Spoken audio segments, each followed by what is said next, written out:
ये screw compressor है।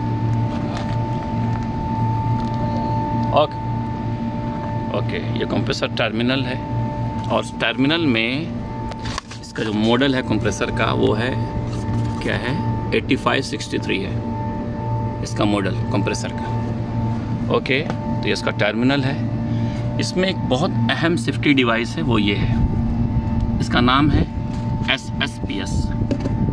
SSPS इसका नाम है, वो ये है। तो इसका बहुत सारा नाम है, इसको कोई SSPS भी कहता है, कोई मॉड्यूल भी कहता है, इसको ओवरलोड भी कहता है, तो बहुत सारा नाम है। तो एक बहुत ही अहम सेफ्टी डिवाइस है। ये जितने भी 3 फेस का कंप्रेसर है, चाहे वो स्क्रू हो, चाहे स्क्रॉल हो, चाहे कोई भी हो, ऑलमोस्ट 99% कंप्रेसर में यूज़ होता है जो 3 फेस का कंप्रेसर हो, चाहे वो 380 हो, 460 हो या 220 3 फेस का कंप्रेसर हो में ये इस्तेमाल होता है। सिंगल फेस में भी इस्तेमाल होता है, लेकिन वो बहुत होता है, लेकिन 3 फेस में ये 99% इस्तेमाल होता है, चाहे 460, 230 या 380 हो। ओके, तो इसके कनेक्शन के ऊपर बात करेंगे। बहुत सारा मुझे इस तरह का कमेंट्स आया था, उस पर बात करने के लिए, उसी से रिलेटेड ये वीडियो है। ओके, तो इसमें देखिए कनेक्शन पे हम लोग जाएंगे, सब कुछ पूरा देखो, कोई भी हर एक चीज़ में ना, हर एक चीज़ में, इसलिए बोलते हैं वायरिंग डायग्राम को रीड करो, हर पूरे क्लियरली उसमें मेंशन किया गया है कैसे उसका कनेक्शन होगा। तो इसमें टोटल देखो, यहाँ सबसे पहले इसमें देखो L1, L2, L3, L1, L2, L3, यानी इसको 3 फेज चाहिए, इसको इस मॉड्यूल को 3 फेज चाहिए।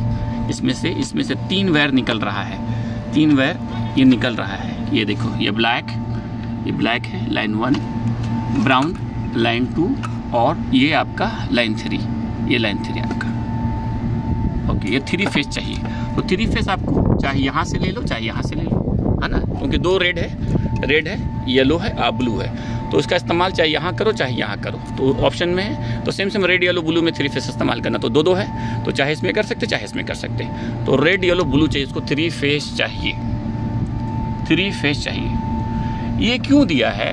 इफ़ इन केस अगर किसी वजह से कॉन्ट्रैक्टर होल्ड हो जाए, यानी कॉन्ट्रैक्टर खराब हो गया, कॉन्ट्रैक्टर होल्ड हो गया है और कॉन्ट्रैक्टर 3 फेस पास नहीं कर रहा है, तो क्या होगा, जिसमें एक NO-NC है वो NC-NO हो जाएगा। यस, क्योंकि फिर बाद में अगर वो NC-NO नहीं हुआ तो बाद में आपका कंप्रेसर जा सकता है। किसी वजह से कंप्रेसर होल्ड हो गया है, कॉन्ट्रैक्टर स्टक हो गया है, कॉन्ट्रैक्टर सही से काम नहीं कर रहा, लेकिन वो 3 फेस के बजाय 1 फेस पास कर रहा है, या ओवरलोड खराब हो गया है, वो किसी वजह से वो 3 फेस को पास नहीं कर रहा, यहाँ तक जो पहुँच रहा है किसी वजह से 2 फेस पहुंच रहा है, यानी कॉन्ट्रैक्टर खराब होने की वजह से या ओवरलोड खराब होने की वजह से, तो वो एक अहम सेफ्टी डिवाइस होते हुए वो क्या करेगा, वो पीसीबी बोर्ड को, मदरबोर्ड को सिग्नल देगा और मदरबोर्ड वहां से उस कॉन्ट्रैक्टर को ऑफ करेगा। अगर ऑफ करेगा उसको वहां से, अगर वो वहां से ऑफ नहीं भी किया तो बाकी वो अपना जो कंट्रोल अलार्म है, वो अलार्म, बाकी जो इसका जो अलार्म है, जो ये जो है आपका, ये अलार्म लेगा, इसका ये 8FF और 8F, ये नॉर्मली ये NO रहता है, लेकिन जब पावर सब कुछ ओके रहेगा तो NC रहना चाहिए। और जैसे ये NO होगा तो वो सिग्नल लेगा और बाद में कंप्रेसर को ऑफ कर देगा, क्योंकि जैसे NO हुआ तो यानी कि आगे पावर पास नहीं करेगा। तो 3 फेस सही होना चाहिए। अगर किसी वजह से 3 फेस नहीं हुआ तो ये सेफ्टी डिवाइस काम करते हुए पीसीबी को सिग्नल देगा और पीसीबी मदरबोर्ड को ये करेगा, फिर वहां से इसका पावर को रोकेगा, पावर आगे जाने नहीं देगा, उसको कंप्रेसर को ऑफ करेगा और ऑफ होना भी चाहिए। तो ये एक हो गया इसका।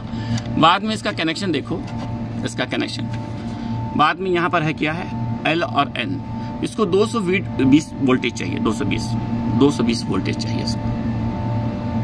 अगर ये 220 वोल्टेज नहीं आएगा तब भी ये सही से काम नहीं करेगा, यानी इसको 3 फेस और प्लस ये एक्स्ट्रा लाइन और न्यूट्रल में 220 वोल्टेज चाहिए। ये आपको जो है ना, ये मल्टी वोल्टेज में काम करता है, इसमें 110 वोल्टेज आएगा तब भी ये काम कर जाएगा। हाँ, अगर साइड पे अगर आपका 110 वोल्टेज है तब भी ये काम कर जाएगा, यानी कि ये स्विच 110 वोल्टेज में भी और 110 से लेके 277 वोल्टेज तक ये स्विच काम करेगा। ओके, बाद में इसमें ये हो गया आपका। बाद में यहाँ देखिए, और यहाँ का कहाँ लगाना है वो बात मेंशन किया है, ये L और N है। तो यहाँ पर लिखा हुआ है, अगर आप गौर करेंगे तो बहुत छोटा सा माइनर से लिखा हुआ है। यहाँ पर लाइन है L और N, ये दोनों पे। तो L पे जो लगेगा 1B लगेगा, 1 भी लगेगा और N पे लगेगा 2 है। उजामिल का कॉमन कोड नंबर है 2, यानी कि न्यूट्रल लाइन है। ये लग गया आपका। बाद में यहाँ पर देखिए, यहाँ पर 2 वायर लगा हुआ, एक ब्राउन कलर का, एक वाइट कलर का।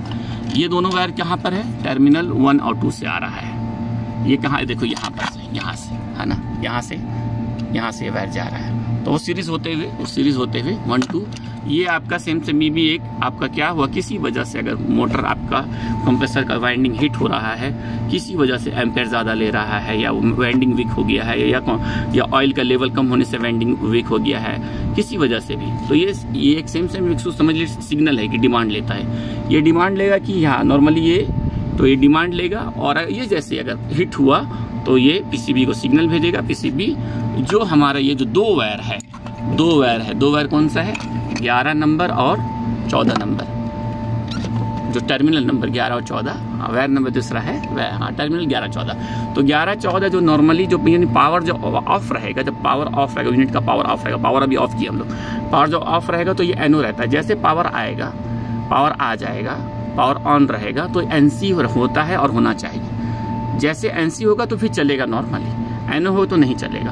तो ये जो वायर जो है ये 1 और 2 टर्मिनल का 1 और 2 किसी वजह से इसका कंप्रेसर का वाइंडिंग हीट हो गया है, चाहे वीक होने की वजह से या ऑयल की वजह से। ऑयल का टेम्परेचर ज़्यादा हो गया तब भी वो, ऑयल टेम्परेचर बहुत ज़्यादा है तब भी वो ये सिग्नल देगा कि ऑयल टेम्परेचर ज़्यादा है।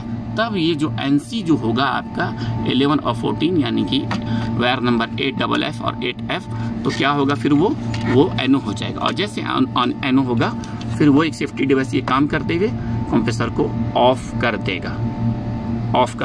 तो यहाँ क्लियरली मेंशन भी है, आप अगर देखेंगे क्लियरली देखिए यहाँ पर है ना। हाँ, तो 11 आपका कॉमन है, 11 आपका जो है वो कॉमन है, और आपका 14 एनओ है। कोई भी जब भी एनओ है वो एनसी होता है, कब? जब नॉर्मल रहेगा, यानी कि ऑफ में वो एनओ है। जब पावर नहीं रहेगा तो पावर जब आएगा तो वो एनसी बन जाएगा। तो एनसी मतलब 11 और 14 में आपको कंटिन्यूटी दिखाएगा। लेकिन जब पावर नहीं है तो किस में कंटिन्यूटी दिखाएगा? 11 और 12 में।